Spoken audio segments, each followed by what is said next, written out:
Olá, meus nobres amigos inscritos e membros do canal Spook Houses Casas Assombradas. Tio Spook aqui novamente. Tô aproveitando a luz do dia, tô gravando agora à tarde rapidão. São 6 horas da tarde, estamos com 30 graus, tá? E eu queria falar com vocês rapidinho, bater um papo muito legal.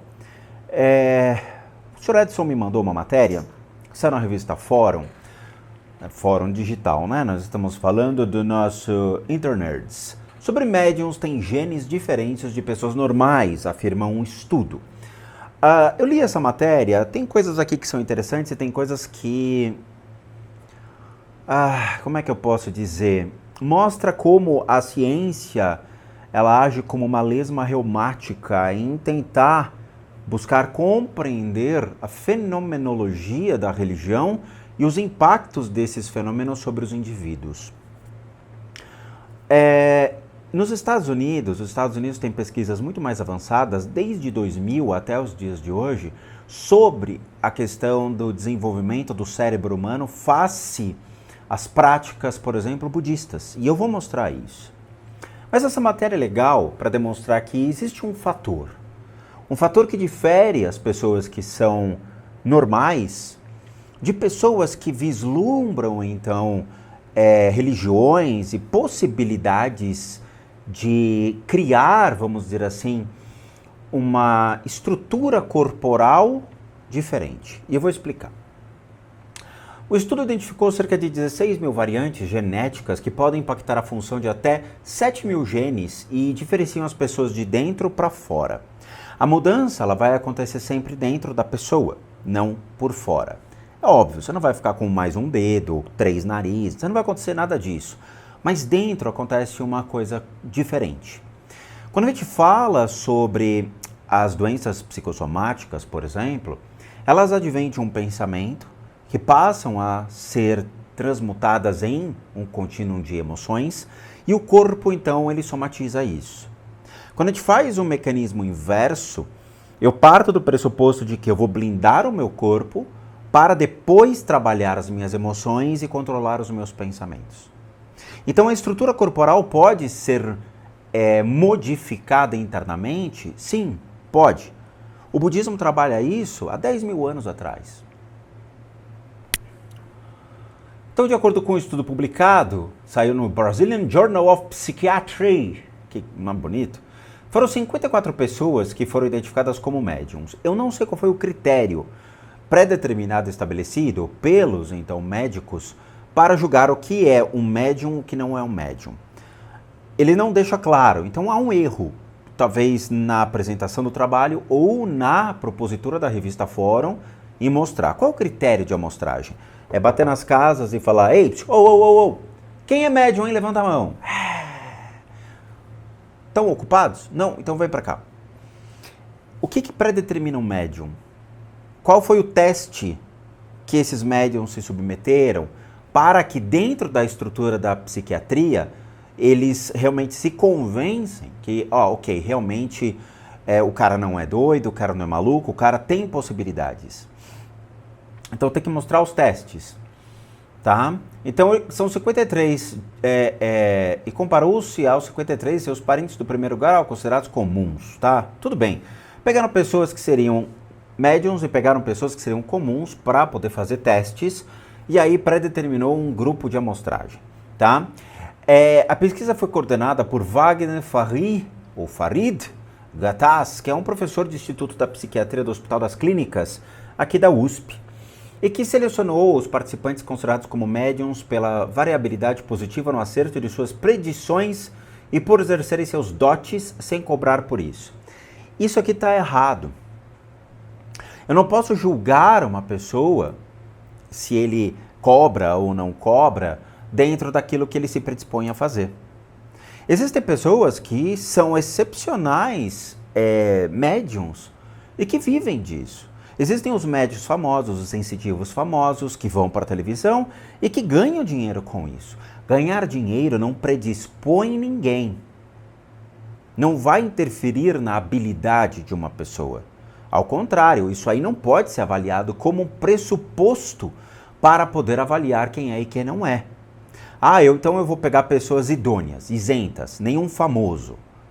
E que realmente não seja uma pessoa que vislumbre financeiramente por isso. Tudo bem, mas ele não pode ser o titular dizendo, eu quero alguém que não cobre e depois eu vou avaliar se o cara é ou não é. Não. Tem pessoas, os paranormais, por exemplo, que foram pro SBT. Por que não fizeram a amostragem com os paranormais? Por que não fazem, então, com os sensitivos famosos da internet? Seria interessante pegar, sei lá, Márcia Sense e outras figuras, botar um do lado do outro e fazer o teste. Seria muito legal. Então não é um cunho de amostragem. Isso daqui eu fiquei chateado, achei que, sabe? Eu peguei gente que tinha verruga do lado direito do rosto. Foi isso que eu li, foi exatamente isso. Tá? Muito bem. O estudo revelou que a diferença, sobretudo nos sistemas imune e inflamatório das pessoas consideradas médiums, em relação àqueles que seriam comuns, ou que não têm essa percepção sensorial do mundo espiritual, como então os médiums, ou autodenominado médiums, porque eu não sei quem são essas figuras, teriam. Então foram 16 mil variantes genéticas que podem impactar a função de até 7 mil genes, de dentro para fora. Dentre os genes avaliados pelo estudo, pelo menos 33 demonstraram alteração de cerca de 1/3 dos médiums, mas não em seus parentes. Então veja, não foi a totalidade da amostra. Uma amostra, 1/3 da amostra, demonstrou ter uma estrutura já diferente face a alguma coisa. O que superexcitou o corpo para criar uma proteção maior face ao sistema imunológico? Isso a ciência ela é muito curiosa, e de novo eu falo que é uma lesma reumática, porque nos Estados Unidos essas pesquisas existem desde 2000, no MIT, que é o maior instituto de tecnologia do mundo. Com relatórios acadêmicos publicados, e eu trouxe um aqui para mostrar, onde eles chamam os budistas de uma super raça de super-homens. Então, nós temos uma glândula que se tornou muito famosa, né, e até mesmo vista pelos ocultistas e pelas pessoas que engatinham ainda dentro da paranormalidade. Eu falo engatinham porque, assim, isso daqui já é tão batido que em 2000 se falava sobre isso e parece que as pessoas não evoluem. Existe uma glândula chamada glândula pineal. Essa glândula, ela fica entre os hemisférios do cérebro e ela é bombardeada constantemente pelas descargas elétricas do cerebelo, dos hemisférios, a parte frontal, parietal, temporal, todo o cérebro. Então ela descarrega, ela torna-se alvo de milhões e milhões e milhões de pulsos nervosos, tá? E aí todo mundo atribuiu um elemento mágico a ela, pelo fato dela estar atrelada ao cérebro. Nós temos glândulas ligadas em toda a parte do corpo tem glândulas mamárias, paratireoide, tireoide, nós temos dentro do sistema digestivo, o corpo ele possui glândulas, cada uma dessas glândulas tem uma função. Elas liberam, excretam, liberam hormônios, o hormônio do prazer, o hormônio da tristeza, o cortisol, o que for. Dentro dos estudos, por exemplo, tibetanos sobre as glândulas, a glândula pineal ela é um objeto muito curioso. Por quê? Porque ela tem uma possibilidade de cristais, ela consolida cristais dentro dela. O rim, por exemplo, ele gera cristais de sais, que gera a pedra renal. Essa glândula, ela consolida cristais dentro dela. Face ao quê? Face a liberação de hormônio, face às vibrações observadas, face às combinações das sinapses, os pulsos nervosos, as percepções até da mente do ser humano. Vai superexcitar essa glândula. Quando o indivíduo morre, por exemplo, é cremado, certas substâncias são identificadas durante o processo de cremação. E eles são considerados no Tibete, por exemplo, como objetos, relíquias deixadas pelo corpo, que são cristais. Quem já assistiu e está na internet um funeral, né, a abertura, por exemplo, de uma estupa onde um monge ele é enterrado, cremado e depois de anos e anos e anos, talvez 10, 20, 30 anos, é quebrada aquela estupa para recolher então esses objetos. esses objetos eles são observados e são as relíquias, são objetos deixados pelo corpo daquela pessoa. Por quê? Porque parece que a ciência não entendeu. Quando, por exemplo, acontece meditações budistas, práticas budistas intensas, o cara fica o dia inteiro fritando, meditando, excitando as glândulas. O corpo ele é bombardeado por hormônios. Ele é bombardeado por uma cadeia de fenômenos, tanto dentro do cérebro por meio das sinapses, mas também na sua garganta, tireoide, paratireoide, nas estruturas do corpo, em todo o processo interno. À medida que eu vou bombardeando de hormônio, eu estou superexcitando as glândulas. O superexcitar essas glândulas, isso a gente vê no Mahamudra, Tantra e Yoga, com uma força monstruosa. Até estou dando o caminho das pedras, literalmente.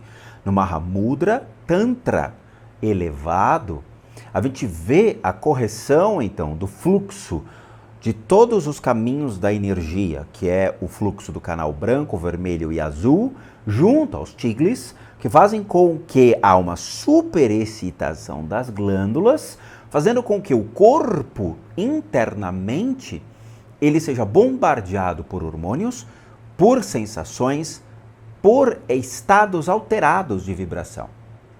O ser humano vira um diapasão. Esse diapasão faz com que toda a estrutura corporal vibre. Só que quem vai regular isso não é o corpo, é a mente. A partir do momento que eu tenho uma mente perfeitamente consolidada, que entende o que é o certo, o que é o errado, que entende a ética e moral, que tem como uma força monstruosa, que é capaz de ficar horas no vazio, ela consegue fazer com que o corpo seja conduzido à normalidade para depois gerar todo esse fluxo de vibração alterando. É complicado eu, que tenho só especialização na área da saúde, com mais de 40 pós-graduações na área, que vai desde neurociência, neuropedagogia, neuropsicologia, psicanálise, psicologia, dentre outros, tem que mostrar isso para um médico.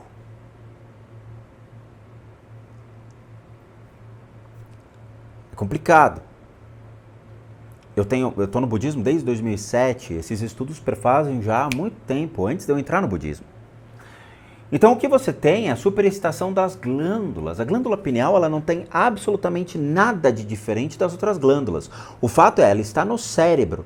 Ela não está atrelada ao terceiro olho, quarto olho, olho de baixo, olho de cima, olho de Ra, olho de Munra, o olho de Tandera. Não existe absolutamente nada que comprove isso. Tanto que as habilidades desenvolvidas pelos, por exemplo, clarividentes arhatas da Índia, que trabalhavam para os antigos reis há muitos séculos atrás, e depois pelos budistas que desenvolveram então e refinaram muitas dessas práticas, e eu tenho a literatura sobre isso, não advém do terceiro olho. São muitos pontos que entram em harmonia para você poder ter essa percepção maior sobre a sensibilidade do que está ao seu redor. E cada sensibilidade tem um nome pré-determinado pelo próprio budismo, e isso desde a época de Je Rinpoche, que foi o quinto Dalai Lama. Então, assim, a ciência aqui no Brasil é uma lesma reumática. Embora o material ele seja ok, a gente tem que pegar os materiais dos nossos pares, principalmente nos Estados Unidos, olhar e equiparar e falar: porra, olha que legal essa pesquisa que fizeram no MIT. E continuar essa pesquisa. Mas tudo bem, tá? Outros genes com alteração frequente apontados pelo estudo estão associados à proteção de mucosas e alteração das vias inflamatórias do organismo, como se fosse um mecanismo de proteção. Por quê? Porque existe uma superexcitação de certas glândulas que fazem com que o seu organismo ele crie um mecanismo maior de proteção. Os genes relacionados ao sistema sensorial, como olfato e paladar, demonstram estar mais presentes nos médiuns, que pode indicar uma percepção sensorial diferente. Aqui em casa, por exemplo, eu sempre falo para as pessoas, eu sinto cheiros diferentes. eu consigo escutar sons diferentes. Por quê? Porque meu ouvido foi treinado para pegar vibrações e frequências diferentes. Eu estudo música, nossa, desde muito tempo, vamos colocar assim. Então, o meu ouvido, ele foi treinado para pegar frequências, vibrações que uma pessoa normal não conseguiria. Isso é fato. Veja, eu tenho um amigo meu que se você solta um pum do lado dele, ele fala si bemol. O ouvido do cara é tão absoluto que ele consegue ter a percepção do som e a nota que está atrelada àquele som. Entende? Quando a gente fala, então, olfato, tato, paladar e tudo mais, ele pode ser aprimorado, ele pode ser desenvolvido e criado uma hipersensibilidade, sim. Eu tenho, por exemplo, hipersensibilidade auditiva. Eu tenho fones anti-ruídos espalhados nesse quarto, em que qualquer movimento de barulho que realmente me gere aqui vizinho de cima ou de baixo, eu coloco esse fone anti-ruído como um abafador sonoro, devido à hipersensibilidade auditiva que eu possuo. Isso é desenvolvido por prática, por treinamento e, claramente, pelas práticas de meditação. O refinamento do corpo. E de acordo com os pesquisadores, essas distinções dos organismos dos médiuns, avistadas nas suas variantes genéticas, podem significar uma forma distinta de perceber o mundo e de processar informações do ambiente. É óbvio. Só que a gente tem um problema.